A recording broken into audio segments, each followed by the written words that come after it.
কিন্তু এরপর যা হলো রাসেল ভাই, ডেফিনেটলি এটা জুসি অ্যান্ড টেন্ডার। তার মধ্যে আমি স্পেশালিটি কিছু পাইনি, সো আমি আবার এক্সট্রা করে অর্ডার দিলাম মেজবানি হাঁসের মাংস। আর ওদের ইন্টেরিয়রটা অনেক সুন্দর। সত্যি কথা বলতে গেলে এটা বগুড়া, অবশ্যই মাথায় রাখতে হবে এটা ঢাকা নয়। ঘুরে ফিরে কিন্তু একই কাস্টমার এখানে আসবে। আসসালামু আলাইকুম গাইস, আশা করি সবাই অনেক বেশি ভালো আছেন। This is me Asif from Asif with Momen. Welcome to another brand new video.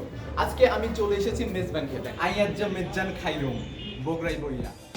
হ্যাঁ, আজকে আমি মেজবান খেতে চলে এসেছি বগুড়া শহরের ঠনঠনিয়া বাস স্ট্যান্ডের অপোজিটে। এখানে রিসেন্ট মেজবানি খানাপিনা নামে একটা রেস্টুরেন্ট ওপেন হয়েছে। ওরা চট্টগ্রামের ঐতিহ্যবাহী মেজবানের সাথে চাইনিজ, থাই, বাংলা সব কিছু রেখেছে।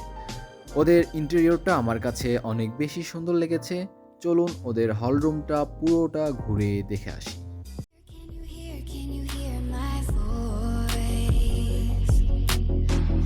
Coming through the noise. I'm floating through outer space. I'm lost and I can't find a way. Oh, all the lights going dark and my hopes destroyed.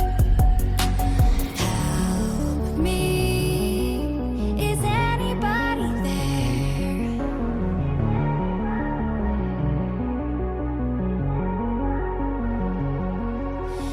Save me. আমি মূলত দুইটা জিনিস অর্ডার করবো। আচ্ছা, ফার্স্টে মেজবানি গোস্ত ডাল। আচ্ছা, ডালের সাথে আমি নিব মেজবানি কালা ভুনা। হ্যাঁ জি, মেজবানি গোস্ত ডাল, মেজবানি কালা ভুনা আর সাদা ভাত। আমি তো অনেক এক্সাইটেড, অনেকদিন পর কালাভুনা খাবো।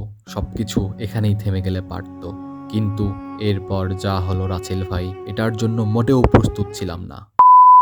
আচ্ছা ঠিক আছে, রাইসটা ডাজন্ট ম্যাটার।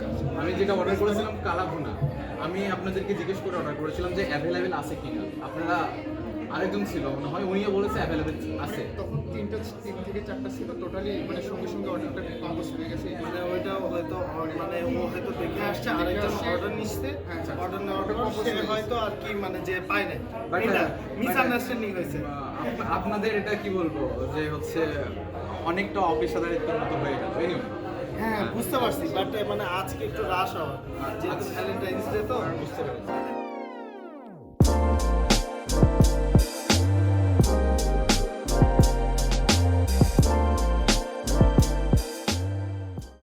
ওনারা মোটামুটি 30 মিনিট পর আমাকে খাবারটা দিয়ে গেছে।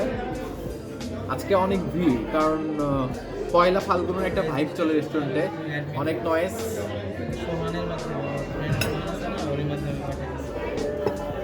এই যে এটা হচ্ছে মেজবানি গরু মাংস, একদম চিকন চালের রাইস, একদম ধোয়া উঠছে, গরম গরম ওনারা দিয়েছে। আর মেজবানি গরু মাংস ছোট বড় অনেকগুলো মাংস দেখতে পাচ্ছি, জানি না কয়টা হবে।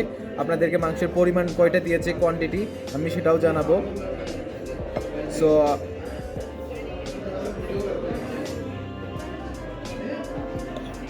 আরেকটা কথা বলি, আমি প্রথমে মাংসটা নিলাম, বাট প্রথমে আমার এই যে এটা নেওয়া উচিত ছিল,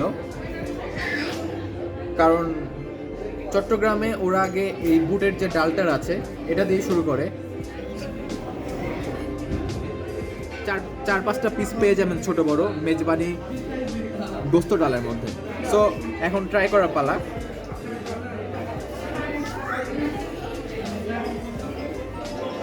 আমি ফার্স্টে ডাল দিয়ে ট্রাই করব। বিসমিল্লাহির রহমানির রহিম।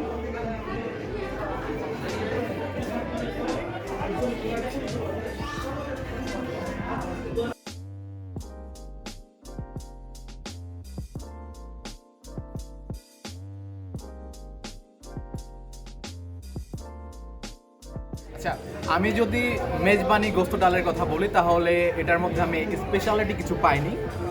আমার কাছে নর্মালি যে ডাল খাই আমরা, সেটার থেকে শুধু মনে হয়েছে যে এটার মধ্যে সরিষার তেলের একটা স্মেল আছে, তাছাড়া এক্সট্রা কোনো কিছুই নাই আমার কাছে বলতে গেলে। আপনার যদি সরিষার তেলের স্মেল ভালো না লাগে, তাহলে অবশ্যই এটা আপনার কাছে নর্মাল ডালের থেকেও অনেক বেশি খারাপ মনে হবে। আমি যদি এখানে মেজবানির কথা বলি, অর্থাৎ মেজবানি গরুর মাংস, তাহলে এটাতে অনেক তেল, ওপরে জাস্ট তেল ভাসবে, তেলের নিচে যে গ্রেভি সেটা আছে, আমি অলরেডি নিয়ে ফেলেছি। আমি একটু গ্রেভিটা নিব। গ্রেভিটা অনেক গাঢ়, দেখতে পাচ্ছেন এই যে। আচ্ছা, এখন মেজবানি গোস্ত ডাল, মেজবানি গরুর মাংসের ঝোল উইথ মেজবানি গরুর মাংস।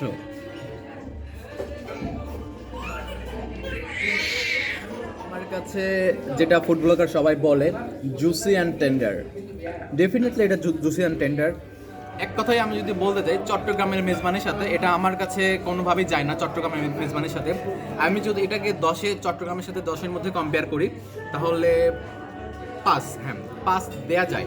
বাট এটা যদি আপনি বগুড়াতে খান, বগুড়াতে এটা যেহেতু নতুন একটা জিনিস আপনার কাছে এটা অনেক বেশি ভালো লাগতেই পারে। মানে আমরা সাধারণ যে গোস্ত খাই, অর্থাৎ গরুর গোস্তটা খাই সাধারণ হোটেলে, সেটার চেয়ে সোফার ডিফারেন্ট বলতে এখানে অনেক বেশি মশলা ইউজ করা হয়েছে, অনেক বেশি তেল ইউজ করা হয়েছে, আর ঝোলটা অনেক বেশি গ্রেভি, আর একটু কালো হয়েছে। আর যেটা ওকে বললাম মনে হয় বেশি মানে জাল করার নিচে পুড়ে যাচ্ছিল, একটু একটা তিতার একটা মানে আমি স্বাদ পাচ্ছিলাম, একটু তিতা তিতা লাগছে। যেহেতু আমাকে মেজবানি গরুর মাংস, মেজবানি গোস্ত ডাল কোনোটাই খুব একটা খুশি করতে পারেনি, সো আমি আবার এক্সট্রা করে অর্ডার দিলাম মেজবানি হাঁসের মাংস। আমি চাচ্ছিলাম কি না এখানে এসে কোনো একটা ভালো খাবার খেয়ে আপনাদেরকে জানানোর জন্য, সো আমি এটা ট্রাই করব। হাঁসের মাংস ওনারা দিয়েছে কয়টা, 1 2 3, হাঁসের মাংস পরিমাণে 5টা বা 6টা পাবেন, ছোট বড়। একটা রসুন এই যে, আর হাঁসের মাংসর গ্রেভিটা একটু ভারী। আচ্ছা, ওনারা যে আমাকে 5-6 পিস মাংসটা দিয়েছে, মাংসের মধ্যে এই বড় একটা কলিজা, এই যে এই দুটাই কলিজা, এটা আবার দেখতেছি গিলা, মানে বুঝলাম না আমি কি লটপটি, কলিজা গিলাতে সাধারণত লটপটি হয়। আমি 150 টাকা দিয়ে মোটেও কলিজা গিলা খাওয়ার জন্য আসিনি, আমি 150 টাকা লটপটি খাবো? হ্যাঁ, তো মানে টাকার আমার গাছ নাই ভাই। এটার মাংস আমি আপনাদেরকে দেখাই।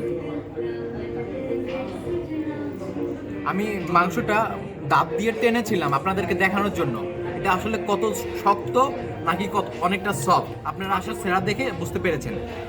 এখন যদি আমি ঝোলের কথা বলি, অর্থাৎ গ্রেভিটা, মেজবানি হাঁসের মাংস, এটাতে কিন্তু সরিষার তেল আছে।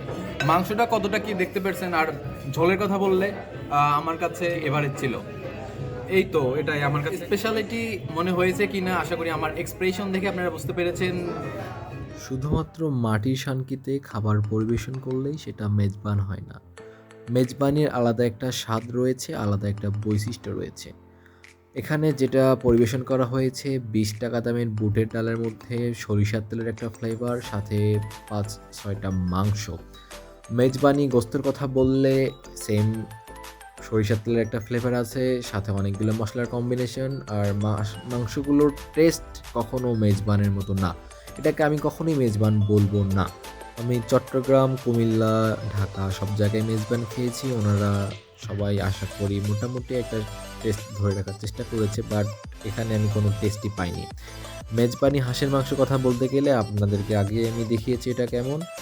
সত্যি কথা বলতে গেলে এটা বগুড়া, অবশ্যই মাথায় রাখতে হবে এটা ঢাকা নয়। ঘুরে ফিরে কিন্তু একই কাস্টমার এখানে আসবে। বাস স্টপেজের পার্শ্ববর্তী হোটেল খুলেই যে যেন মানের খাবার পরিবেশন করে ব্যবসা চালিয়ে যাবে সে ধারণা ভুল। আশেপাশে আরও অনেক বাংলা খাবারের হোটেল আছে, অনেকে হয়তো সেখানেও যাবে। আমি সে কথা বলছি না, আশা করি সময়ের সাথে সাথে সব কিছু ওভারকাম করার চেষ্টা করবে ওরা। আর ওদের ইন্টেরিয়রটা অনেক সুন্দর, ইন্টেরিয়র সুন্দর হলেই যে খাবার সুন্দর হবে তেমনটা নয়। আশা করি সব কিছু ঠিকঠাক করে সামনের দিকে ওরা এগিয়ে যাবে এই প্রত্যাশায়। তো আজকে এই পর্যন্তই, দেখা হবে কোনো একদিন ভিন্ন কোনো আয়োজনে, ভিন্ন কোনো ভিডিওতে।